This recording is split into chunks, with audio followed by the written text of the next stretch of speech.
میں مختصر وقت میں جو ایک بہت ضروری بات کرنا چاہتا ہوں، اور یہ وہ بات ہے جو ہم سب سے ریلیٹڈ ہے، اور یہ ایک ایسی آگ ہے جو ہمارے گھروں تک پہنچ چکی ہے، اور ہمیں اس بات کو بہت توجہ سے سننا چاہیے۔ گزارش یہ ہے کہ جس وقت انسان اس دنیا میں آیا ہے نا، اور معلوم تاریخ تقریباً 70,000 سال کی معلوم تاریخ ہے، اس تاریخ میں ہمارے جو آباء و اجداد تھے وہ ہنٹر تھے، یعنی وہ نکلتا تھا ایک نیزے کے ذریعے ایک جانور کو مارتا تھا، اور وہ ایک دن کے لیے 2 دن کے لیے خوراک کے لیے اس کے لیے کافی ہوتا تھا۔ اس انسان کے لیے کسی قسم کی اصول، کسی قسم کے کوئی ضوابط، کوئی مینجمنٹ، کوئی لیڈرشپ، کوئی فیملی لاز، کسی قانون وغیرہ کی کوئی ضرورت نہیں تھی۔ لیکن جب انسان کے نا پیٹ کا مسئلہ کچھ تھوڑا سا بہتر ہوا، اور ایک عجیب چیز ہوئی جس کو ہم کہتے ہیں، اور انسانی تاریخ میں وہ ایک نا بالکل جو پلٹنے والی چیز تھی، وہ یہ تھی جسے کہتے ہیں ڈومیسٹیکیشن آف فائر۔ پہلے آگ پہاڑوں پہ نظر آتی تھی، جب انسان کی آگ قابو میں آ گئی تو انسانی تاریخ تبدیل ہو گئی، صرف آگ کے ڈومیسٹیکیٹ کرنے سے۔ ایک چمپینزی 18 گھنٹے کھانے کو چباتا ہے، جبکہ انسان ایوریج 2 گھنٹے چباتا ہے۔ یہ صرف اس لیے ہوا کہ وہ آگ کو اپنے اختیار میں لے سکا، کھانے کو نرم کر سکا، گوشت کو نرم کر سکا، اور اس کو چبانے کا وہ نہ ملا۔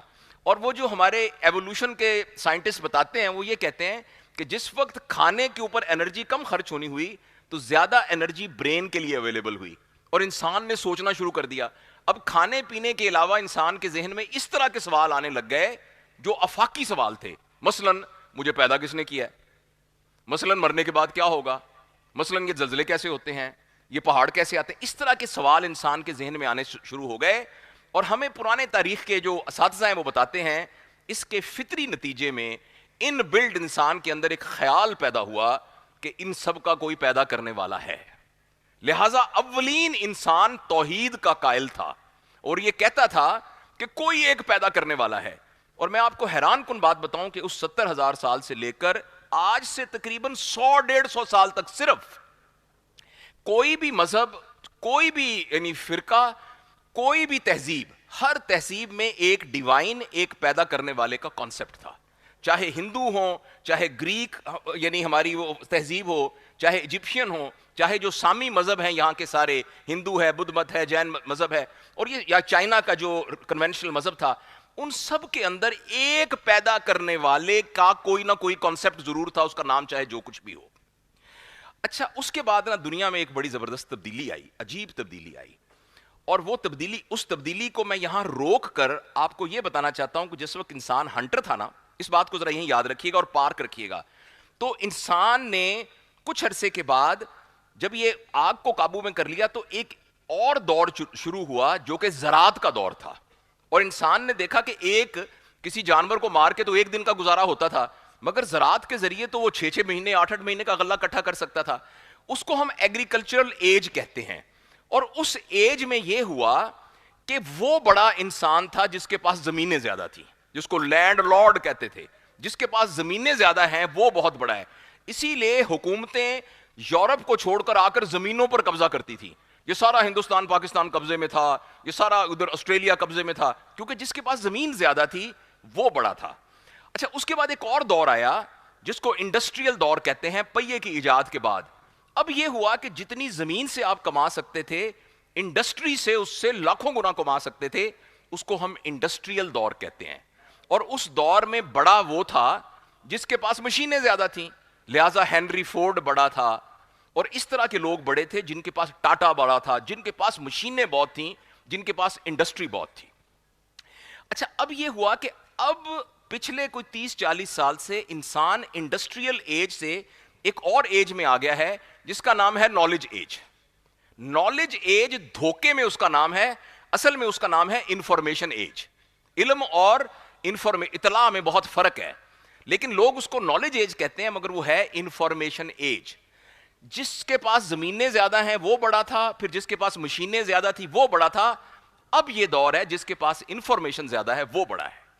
اس وقت دنیا کا امیر ترین آدمی وہ ہے جو اس ٹیشو پیپر کے برابر بھی کوئی چیز نہیں بناتا۔ فیس بک کا مالک کیا بناتا ہے؟ پاکستان کا آپ کو پتا ہے کہ اس وقت کتنا بجٹ ہمیں چاہیے اپنے آپ کو ڈیفالٹ بچانے کے لیے؟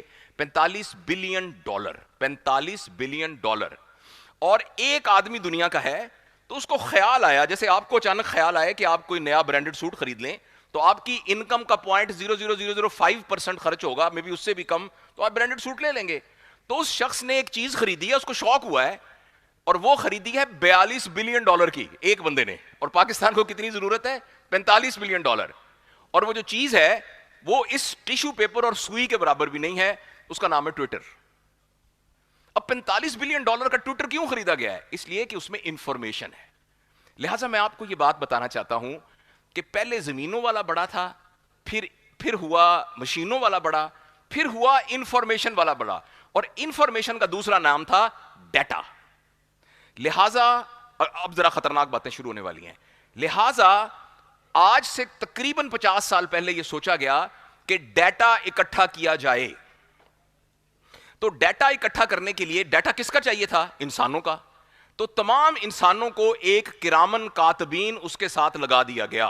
اللہ پاک نے لگائے نا کرامن کاتبین, اور اس کرامن کاتبین کا نام ہے یہ موبائل فون.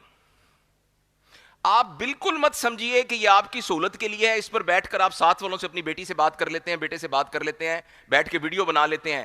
یہ وہ کرامن کاتبین ہے جو ہمارے ساتھ لگایا گیا ہے تاکہ ہمارے بارے میں سارا ڈیٹا اکٹھا کیا جا سکے. اس وقت گوگل کو پتا ہے کہ ہم میں سے کون کون یہاں بیٹھا ہوا ہے, کتنے بجے کس ہوٹل میں ہم نے کھانا کھایا تھا, کتنے کلومیٹر میں نے ٹریول کیا ہے, کس جگہ پر میری کار 3 منٹ کے لیے رکی تھی. اگر آپ کو اس بات کا یقین نہ آئے تو آپ گوگل کا اکاؤنٹ بنا کر اس میں ایک ایپ ہے, اس کے ذریعے اس کو ڈاؤن لوڈ کر کے اس کو کر دیں انیبل. ہر مہینے آپ کے پاس آپ کے پورے مہینے کی ہسٹری آ جائے گی, اور ایسی باتیں جو آپ بھول چکے ہیں وہ بھی آپ کو پتا ہوگی. یہ مت سمجھیے, دیکھیے آپ پاکستان کا ڈاک کا ابھی پتہ نہیں 10 روپے یا 20 روپے ٹکٹ ہوگی لفافے کی, تو 20 روپے دے کے آپ خط بھجواتے ہیں. آپ 1 گھنٹہ ویڈیو کال کیسے دوسرے سے امریکہ میں کر لیتے ہیں؟ اس کے پیسے کون دیتا ہے؟ میں عرض کر رہا ہوں کہ جب when you are not paying for a product then you are a product.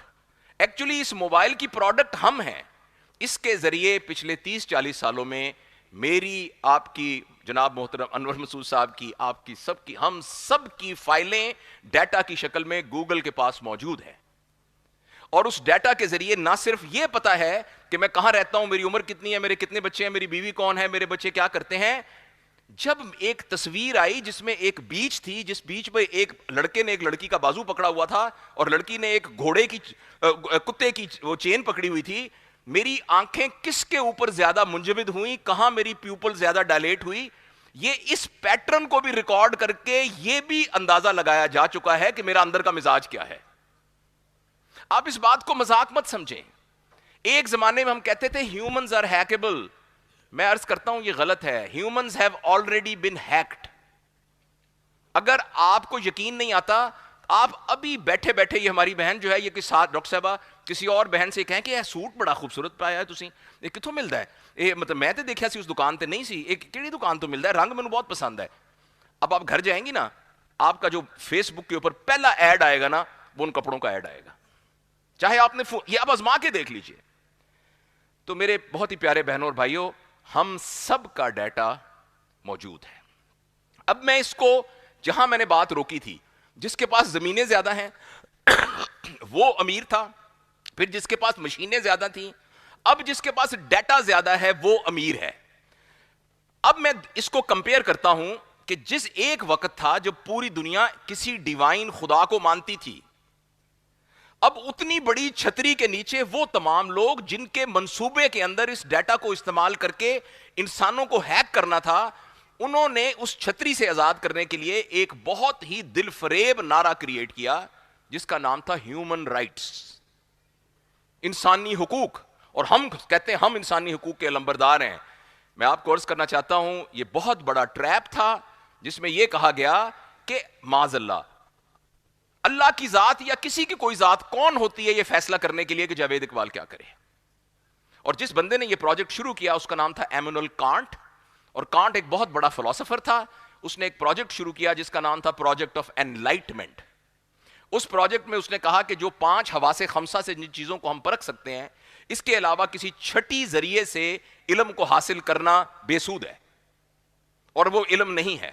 معاذ اللہ اس نے یہ بھی کہا کہ خدا کا تصور اخلاقی طور پر تو ٹھیک ہے, اصولی طور پر خدا کے تصور کا کوئی تصور نہیں ہے. اچھا اس وقت اس خیال کے خلاف پوری دنیا تھی، مگر وہ لوگ جو اس کو دلیل کے ساتھ رد کر سکتے تھے وہ اس وقت پولیٹیکل ٹرموائل کی وجہ سے تنزل میں تھے. اس وقت بغداد تنزل، اس میں یہ یعنی تنزل میں تھا ہمارا سارا اسلام کا انٹیلیجنسیا، اور ساتھ ویسٹ میں ترقی ہو رہی تھی، وہاں سائنس اینڈ ٹیکنالوجی ہو رہی تھی، اور وہاں جو ہے ایجادات ہو رہی تھیں، اس لیے اس کو سپورٹ ملی، اور لوگوں نے یہ کہنا شروع کر دیا کہ بھی جو انسان کرنا چاہے وہ کرے. انسانی حقوق کے نام پر پوری دنیا میں تنظیمیں بن گئیں. پھر انہوں نے یہ کہا کہ پھر میں انسان کہا کہ میں نے تو اس کو قتل کر دینا ہے. پھر تو انہوں نے کہا کوئی بات نہیں، اس کے لیے ہم پارلیمنٹ بنائیں گے، اس کے لیے ہم قانون بنائیں گے، اور جو قانون کے خلاف ہوگا اس کو ہم پکڑ لیں گے. لیکن اس سارے کے پیچھے ٹریپ یہ تھا کہ انسان کو یہ کہا جائے کہ تم اپنے خدا کی چھتری سے باہر نکل آؤ. یہ اینٹی اسلامک موومنٹ نہیں ہے، یہ اینٹی ریلیجن موومنٹ ہے، یہ اینٹی ڈیوائن موومنٹ ہے، جس کے نتیجے میں الہاد یعنی کوئی پیدا کرنے والے کا کانسیپٹ اتنا دلفریب طریقے سے پیش کیا گیا کہ ہمارے پاکستان کے اندر اس وقت آل پاکستان ایتھیسٹ آرگنائزیشنز ہیں، کالجوں اور یونیورسٹیوں میں باقاعدہ گروپ ہیں جو کہ انفلوئنس ہو کر یہ کہہ رہے ہیں کہ خدا کی کیا ضرورت ہے، یا خدا کی ایک رسمن ضرورت ہے. اچھا اب جس کے نتیجے میں یہ ہوا میں جو مرضی کھاؤں، میں جو مرضی پیوں، میں اگر میرا دل کرتا ہے منہ پہ ٹیٹو کر لوں تو میں ٹیٹو کر لوں، پھر میں منہ پہ زبان کے اوپر یا مندری ڈال لوں تو مندری ڈال لوں. اور اس کے بعد اب اس تابوت میں جو آخری کیل ٹھوکی گئی ہے، یہ لفظ میں جو بولنے والا ہوں، جب میں انگلینڈ میں یہ بات کر رہا تھا تو پیچھے سے ہمارے منظر نے مجھے پکڑ کے کہا کہ یہ لفظ دوبارہ مت نکالنا، بلکہ کیونکہ تمہارا ویزا کینسل ہو جائے گا.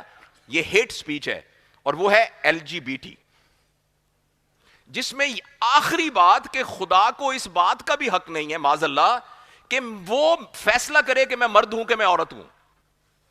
اور اگر آپ ریسنٹلی انگلینڈ گئے ہیں یا یورپ میں گئے ہیں، اسکول میں بچوں کو یہ کہا جاتا ہے کہ آپ لڑکی کو کہا جاتا ہے آپ لڑکوں کے کھلونے سے کھیل رہی تھی نا، تو کہیں ایسا تو نہیں کہ تم ایکچولی تم لڑکے ہو، اور اگر تمہارے ابا امی تمہیں کہیں کہ نہیں نہیں تم تو لڑکی ہو، تم تو لڑکے نہیں ہو، تو تم ہمیں بتانا، ہم تمہیں ڈیفینڈ کریں گے.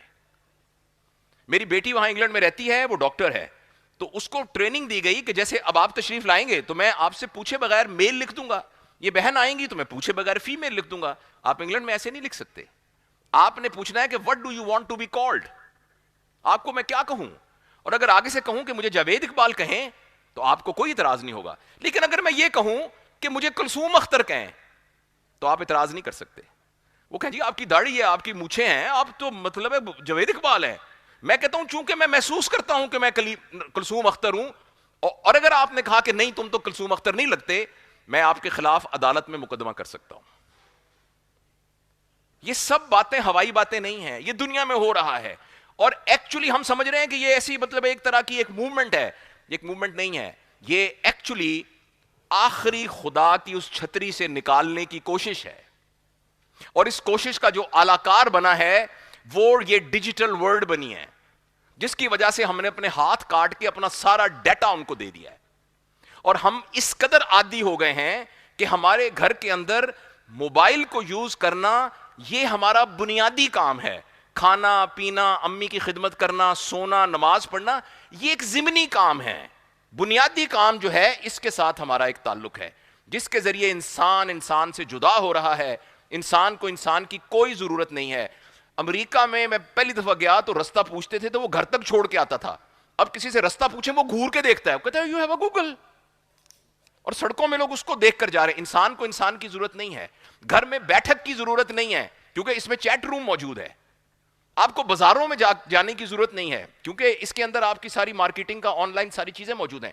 جہاں اس کے فائدے ہیں، خدا نہ خواستہ میں آپ کو یہ نہیں کہہ رہا کہ اس ٹیکنالوجی سے فائدہ نہ اٹھائیے، لیکن خدا کے لیے اس بات سے خبردار ہوئیے کہ اس ڈیٹا نے ہمارے بچوں کے، ہم سب کے ویلیو سسٹم کو چینج کر دیا ہے. جو غلط ہے وہ صحیح بن گیا ہے، جو صحیح ہے وہ غلط بن گیا ہے. آپ ابھی جتنے دوست بیٹھے ہیں ابھی فیس بک کھولیں، ہم سب کو ڈیفرنٹ فیس بک، ابھی آپ ٹی وی کھولیں جیو، سب کو ایک ہی چیز نظر آئے گی. آپ ابھی فیس بک کھولیں، ہم سب کو الگ الگ چیز نظر آئے گی، کیونکہ وہ ہمیں جانتے ہیں کہ ہم کیا ہیں، ہم کیا دیکھنا چاہتے ہیں.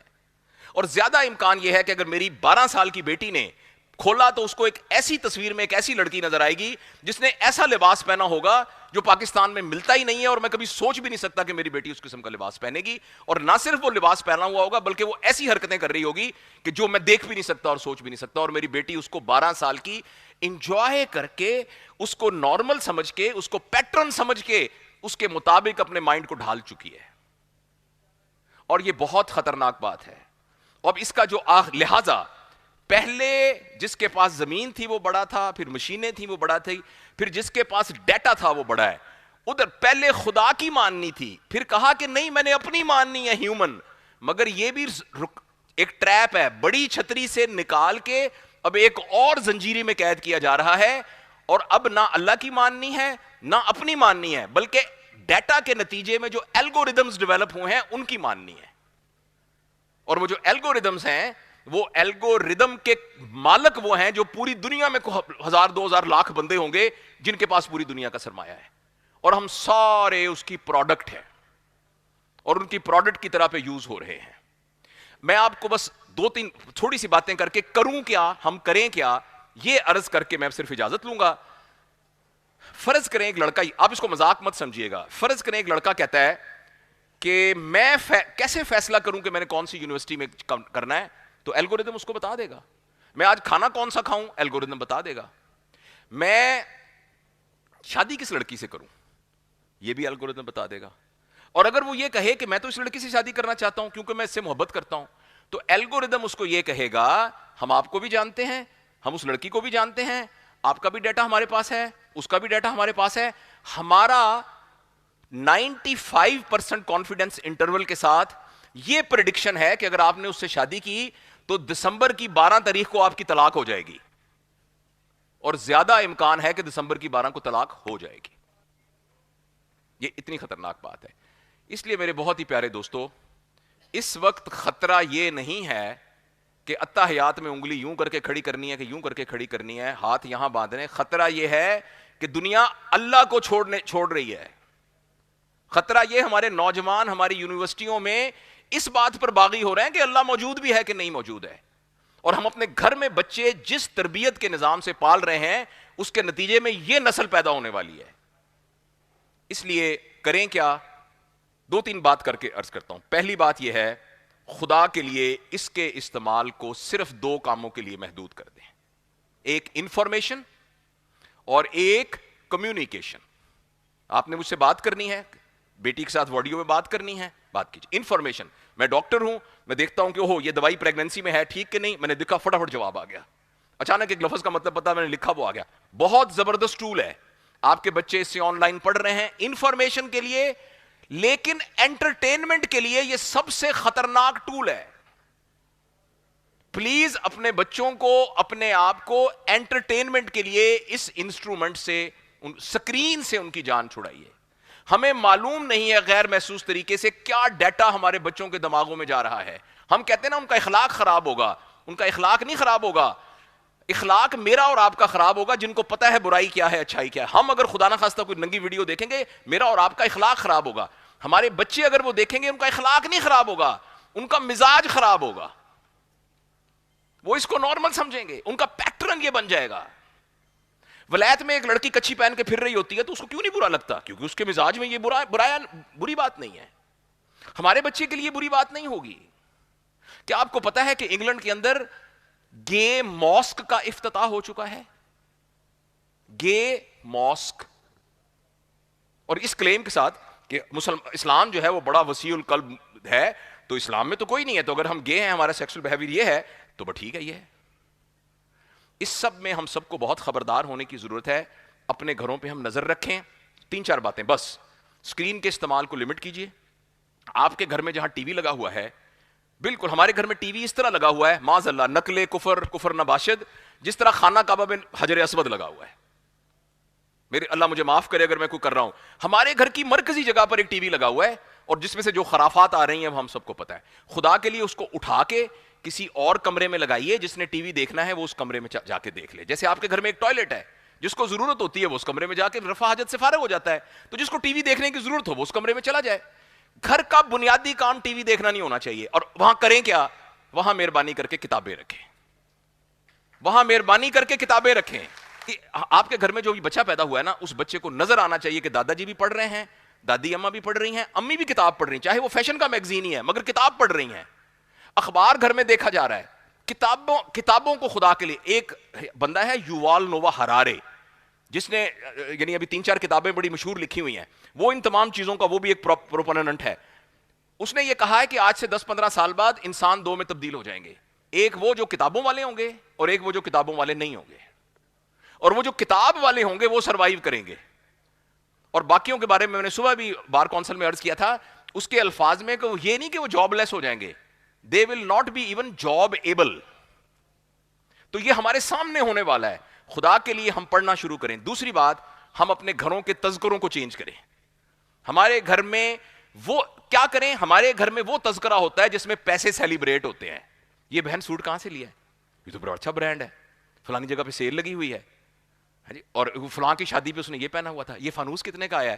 مرد کیا باتیں کرتے ہیں, کس جگہ پر پلاٹ سستا ہے, کون سی گاڑی بہتر ہے, یہ گھڑی کس برانڈ کی ہے.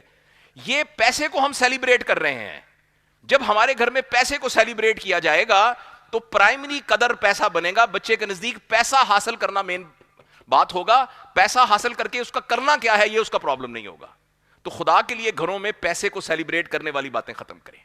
اگر آپ نے یہ فانوس خریدا ہے نا 10 لاکھ کا, یہ نہ کہیں کہ یہ 10 لاکھ کا ہے, یہ کہیں کہ یہ خوبصورت ہے. آپ کے پاس 20 لاکھ تھے, آپ نے لے لیا, اس کی خوبصورتی کو سیلیبریٹ کریں, اس کی قیمت کو سیلیبریٹ نہ کریں, برانڈ کو سیلیبریٹ نہ کریں, کمفرٹ کو سیلیبریٹ کریں.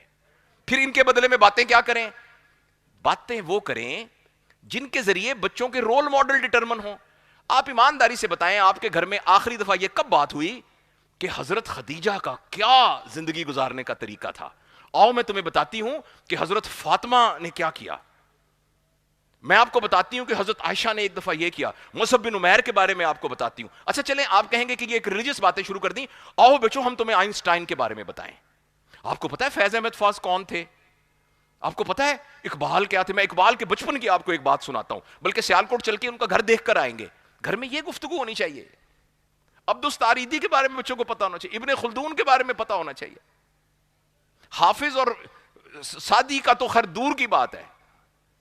گھر کے اندر کتابوں کا ذکر کرنا بہت ضروری. میں اپنی بیٹیوں سے, بہنوں سے, بھائیوں سے اور مردوں سے گزارش کرتا ہوں, پلیز گھر کے اندر اپنے تذکروں کو چینج کریں, اپنے بڑے لوگوں کا تذکرہ کریں. اگر گھر کے اندر ایک لڑکی کا رول ماڈل سارا دن, میں یہ ڈرامے میں کام کرنے والوں کو نہیں وہ کہہ رہا, ان کا ایک پروفیشن ہے, ماشاءاللہ آئی اپریشیٹ دیم, لیکن ایک ہماری بچی سارا دن اسی کو ایز اے رول ماڈل دیکھے گی, وہ بڑی ہو کر کیا بننا چاہے گی؟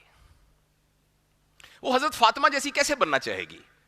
وہ کیسے بننا چاہے گی حضرت خدیجہ جیسی؟ اس کو پتہ ہی نہیں کہ حضرت خدیجہ کون تھی, حضرت صفیہ کون تھی, یا میڈم کیوری کون تھی. مطلب میں صرف باقی سب لوگوں کا, جس کو پتہ ہی نہیں ایڈیسن کون تھا, آئنسٹائن کون تھا, عبدالستار ایدی کون تھا, امجد ثاقب صاحب کون ہیں, انور مسعود صاحب کون ہیں, مرحوم امجد اسلام صاحب کون تھے, فراز کون تھا, فیض کون تھا, کیا پتا, احسان دانش کون تھا, عبد القدیر صاحب کون تھے.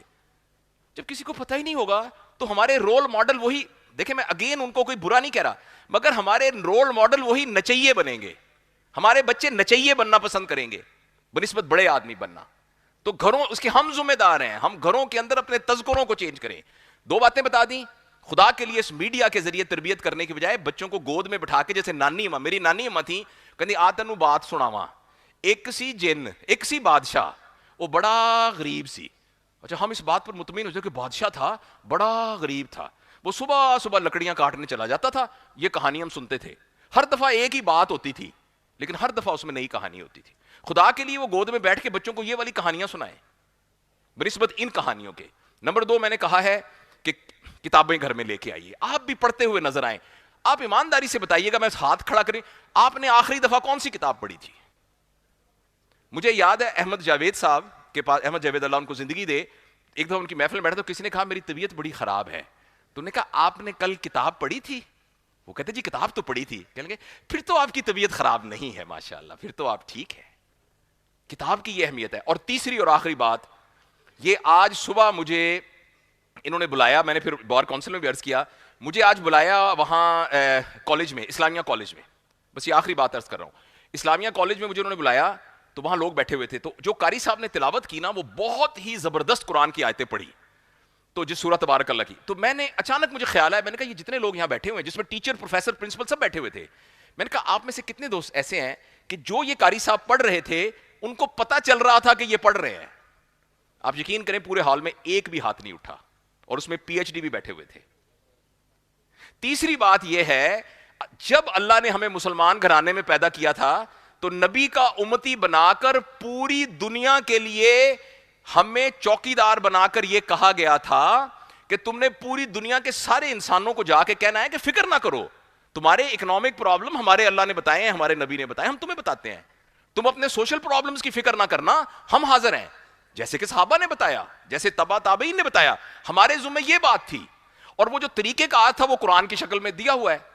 اب میں آپ سے نہیں کہتا ہاتھ کھڑا کریں یا نہ کھڑا کریں, آپ میں سے صرف اپنے دل میں بتائیے گا آپ میں سے کتنے لوگ ہیں کہ جب امام صاحب تراویح کی نماز پڑھائیں گے ہمیں سب کچھ سمجھ میں آ رہا ہوگا. اور اگر ہمیں نہیں آ رہا تو مجھے آپ یہ بتائیں کہ کس طریقے سے پوری دنیا کے کسٹوڈین بننے کا ہم دعویٰ کرتے ہیں.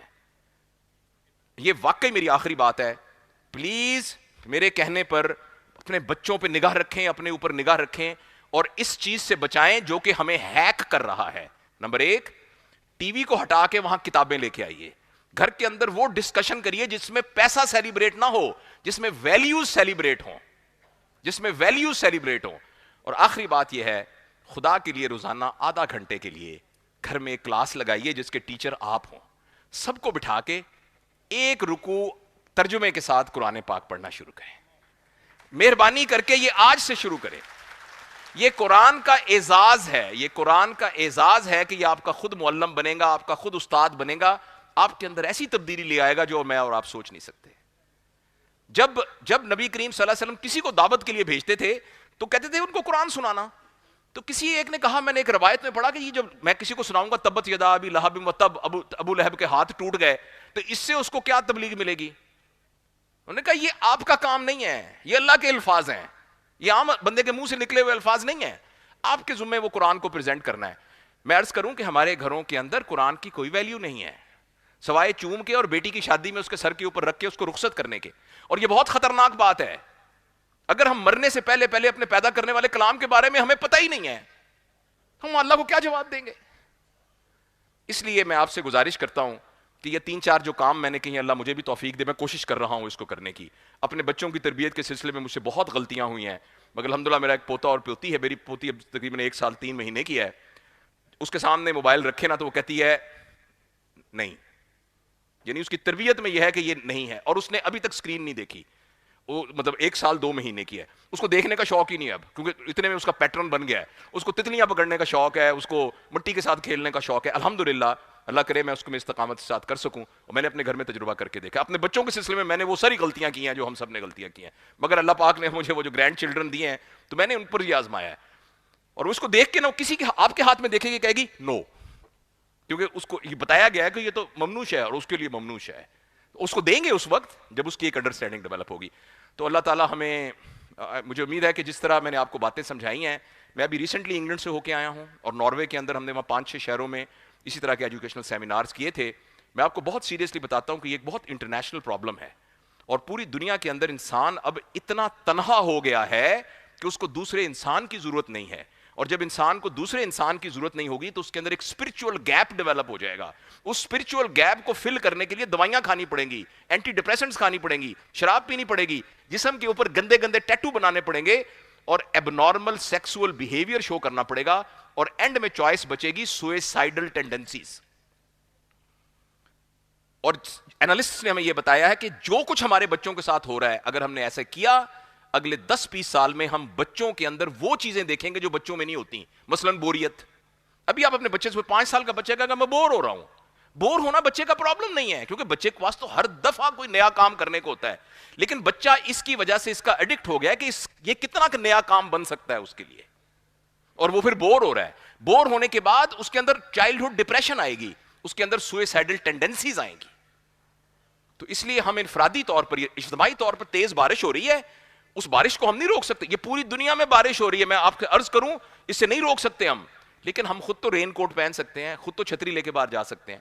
تو میں آپ سے گزارش کرتا ہوں کہ ہم سب اس چھتری کا بندوبست کریں, آج سے کریں. میرے دل کی یہ خواہش ہے, میں اس طریقے سے نا embarrass نہیں کرنا چاہتا, میں کسی کو بھی نہیں کہوں گا ہاتھ کھڑا کریں, یوں کریں, وعدہ کریں, یہ کریں, لیکن میں دست بدستہ آپ سے ایک گزارش کروں گا کہ ہماری آج کی اس تقریب سے کم از کم ایک بات لے کر اٹھیں اور ایک بات کا فیصلہ کر کے اٹھیں کہ کل شام سے انشاءاللہ میرے گھر میں آدھا گھنٹہ ہم بیٹھیں گے, میرے بچے, میرے بیٹے, میری بہویں, میرے ملازم سارے بیٹھیں گے اور ہم کم از کم ایک رکوع روزانہ پڑھیں گے اور اس کے اندر تدبر اور غور کریں گے. کم از کم اس کی نیت کر لیں, انشاءاللہ یہ جتنے 800 لوگ بیٹھے ہیں 800 خاندانوں کا تعلق اللہ کے ساتھ مضبوط ہونا شروع, پہلے بھی ہے, مضبوط ہونا شروع ہو جائے گا.